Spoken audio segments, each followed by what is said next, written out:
Hello, everyone. This is Greg Dxon, your Chief Enabler for Shared Visions, Unlimited Publishing and Marketing.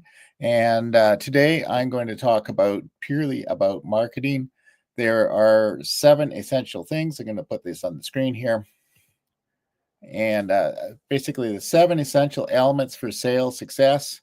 And by sales, I mean it could be anything. This is usually a product or service or a book or something, online course, but it also could be an idea that you want to share in the world. You want to attract people to a nonprofit, whatever it is. It can be almost anything. I think these are kind of universal things that you can do online. And these are things I'm going to go through, things that you can do yourself, and I'll also am available to help you with them. So the first thing is to understand what I'm saying here, what I'm suggesting. And the first item here is this is the key. First of all, you offer something that people need or want. It's If you don't get this right, it's really hard. No matter what you do, it's going to be hard to sell something. The easiest things I've ever sold over the years have been things that people have wanted. For example, concert tickets to go see the Rock Beats Cancer concert, or maybe a theater production, or maybe a hot book that everybody wants. Often you don't need much. The whole mission is basically let people know that it's available, send them to a place to order it. For example, order the tickets, and then Bob's your uncle. There you go. It's pretty easy stuff to do if you have something that people want. So if you have often many of us end up offering things we want to create, and that's good. And I'm not saying don't do that. It's just that if you want sales and want to create influence, that kind of thing, keep in mind your ideal customer avatar, the person who's out there, who you serve, who this is for, and really focus on that. And if your offer isn't what people want, think about how you might reposition it, change it so that people do want it. So that's the first item. And then the next item is, once you've got that, how compelling is it? In most cases online, we're talking about a landing page or a website where you're sending people to go take a look at it, and you need to provide enough information so they know this is what they want, this is the thing they're looking for, and it's going to help them. So you have to be at least effective. And again, it depends on what it is. If it's very complicated or expensive product, maybe you're going to have to nurture them along with a series of articles or videos, or maybe it's just something really easy. Said okay, and they just say I want this and sign up. So it's going to depend on what you're offering, but it has to be compelling, and you have to present it in a way that you convert people. So in a sales letter perspective, the idea there with the long form sales letter is you give the person all the information that they need to make a decision in the one page, and also any objections that they might have, you answer those questions. So at the end of it, they say, well, okay, I need this, I want this, let's go there, go do it.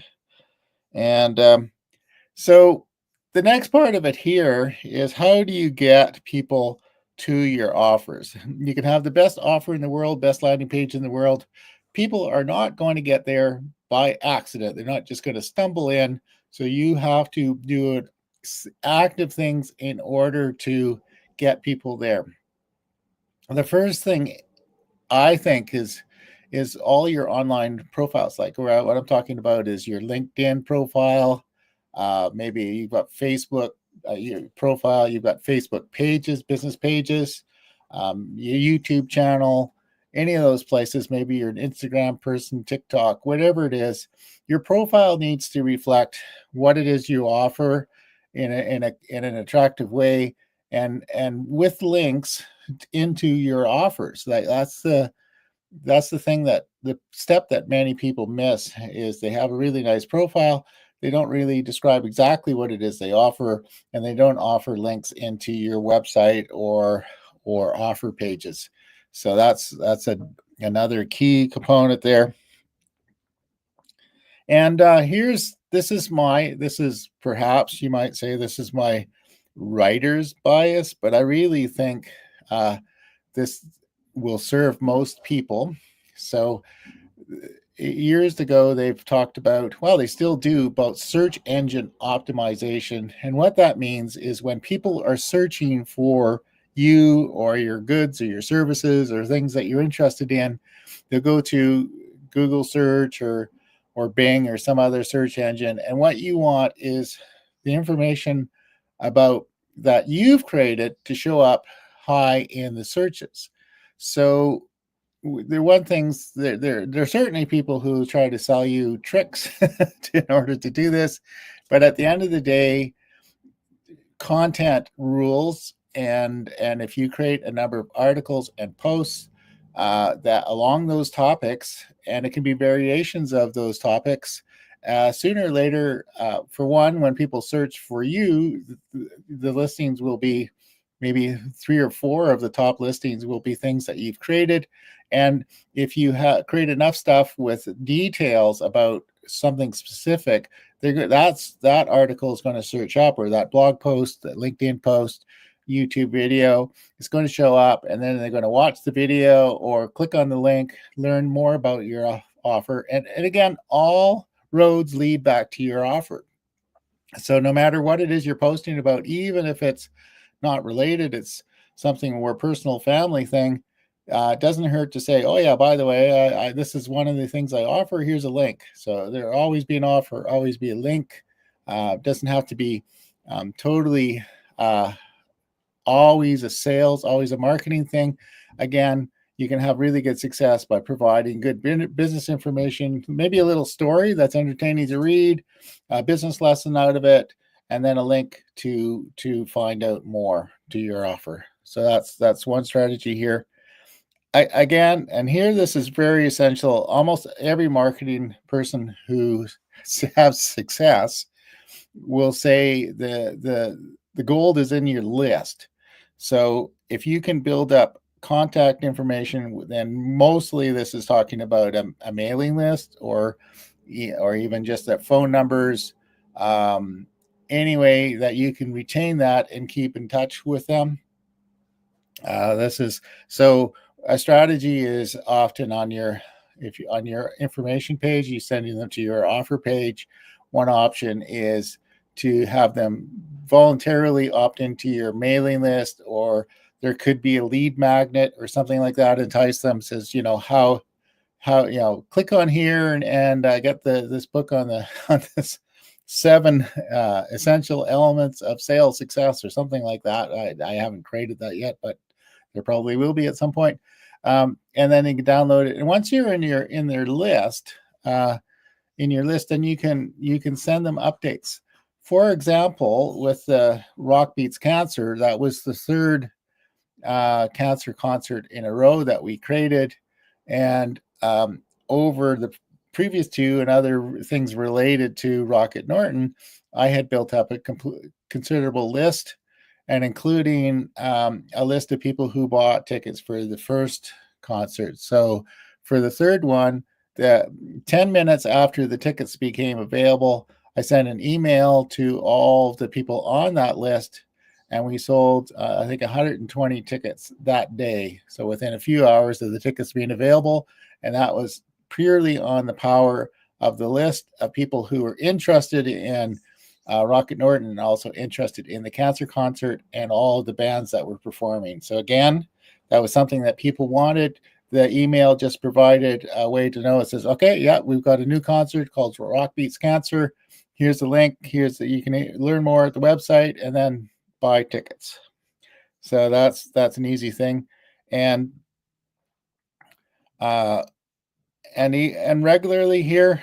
So depends on what you're doing. Some people are really serious about will mail out something every day, but certainly at least no less than 1 a week. You should contact out and reach out to your tribe, and probably 3 times a week if you're sending out an email 3 times a week.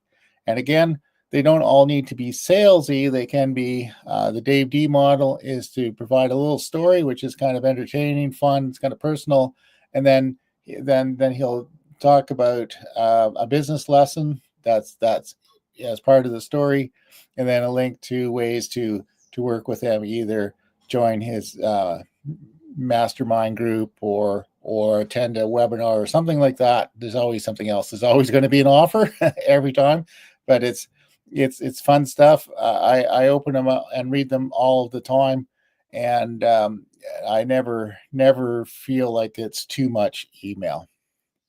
So it depends on your tribe, but really, you probably can't, as long as you're not annoying, and long as you're providing value in what you're sending out. You probably can't do it too much. And I was talking about email, but that could also be things that you post on social media and YouTube. Put out something on YouTube and say LinkedIn, Facebook, Instagram, a few times a week, just related to provide information that your tribe would be interested in. And again, always have a link back to your offer. And so the seventh one here is really, this is kind of a Dan Kennedy mantra, is try everything, like be everywhere. What I'm talking about have mostly has been YouTube, LinkedIn, blog posts, websites, email lists, but there are other things and that go with this. I'm just going to list them off here: attending network events, being a guest speaker on podcasts and things like that. Some paid advertising. Sometimes if you're starting from scratch, $50 to promote a post on Facebook, on a Facebook group, can give you create followings and generate sales starting from scratch. So don't necessarily exclude it. I think my opinion here is you need to do all these organic things first before you start doing the paid advertising, but don't release it. And press releases, like for sure, like the concerts, new book launch, all that kind of thing. A press release can be a good way of getting the word out. For some things, maybe offer a webinar, create a challenge, offer a course, publish a book, and have a podcast. And by the way, what I do at Shared Visions Unlimited often is we help people with publish their book in print and other formats. And we always encourage people to, if it's a sort of a nonfiction thing, to also create a course or a membership to go along with it. Podcasts can be effective too, just in the spirit of getting your word out in all possible medium. Yeah, like along those lines, even having a radio ad, a paid advertising could include a radio ad. I think we overlook radio ads, but that could work. And here, this is my special offer. So I can help with pretty much everything above. We've been helping with publishing and marketing for clients for a long time, and have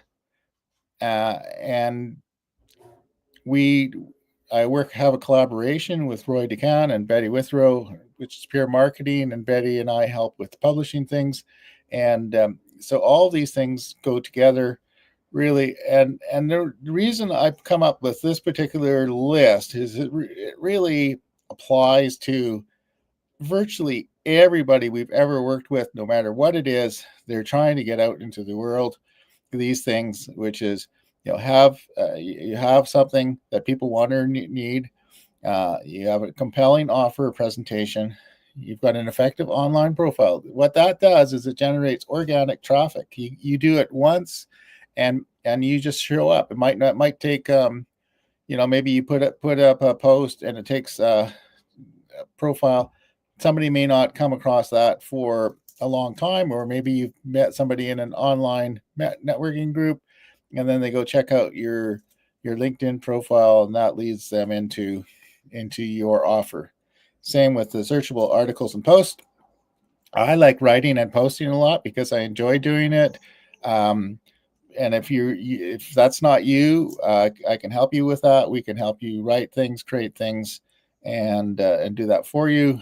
And again, capture contact information. I use there are many ways of doing this. I use Kartra for opt-in forms and maintaining mailing lists, all that kind of thing. And we can help with that. Some of our clients, we've created a email sequence that goes out automatically, and we'll do help with a regular broadcast. For example, you could do a weekly email newsletter, which just summarizes some of the things you've been up to. And of course, there's going to be a special offer, one or two special offers. And all these things, we've helped people with all these items just to get their message and themselves in front of a lot of people. And again, that's my special offer. I can do one-time payments, but it's best if we come up with a regular monthly retainer, and we do the most important stuff, starting with number one, just build it out, and then over time, your online presence and your sales will improve. So yeah, so let's see. So if any of that applies to what you're doing, and I think no matter what you're doing, it's worthwhile taking a look at those 7 elements and making incremental improvements. Starting with making sure your offer is compelling, and the next thing is to just take a look at what you look like online. Like, does your website reflect what you're doing? Does your social media profile, all of them, do they reflect what you're doing? Or if you've moved on, you've changed the emphasis of what you're doing, is that available? And all of the profiles, LinkedIn has probably 20 different things that you can do to improve how it works, including features, maybe even some audio clips to it, all sorts of things that it can improve engagement and improve how you're presented to people. And again, all things will lead to an offer where you convert them, either get them to join your community, engage you for a service. It could be as simple as just getting them to make an appointment to talk with you. So all these things, work through these 7 things, and you'll have quite a considerable success. You can't do them all at once, but you can do them over time, and that's a recipe for success. So anyway, let me know if you want to chat. I'm going to put a link to this video in the article that's also listed in the show notes, and there's more information there. Also, a link to talk with me. Okay. Anyway, enjoy the rest of your day.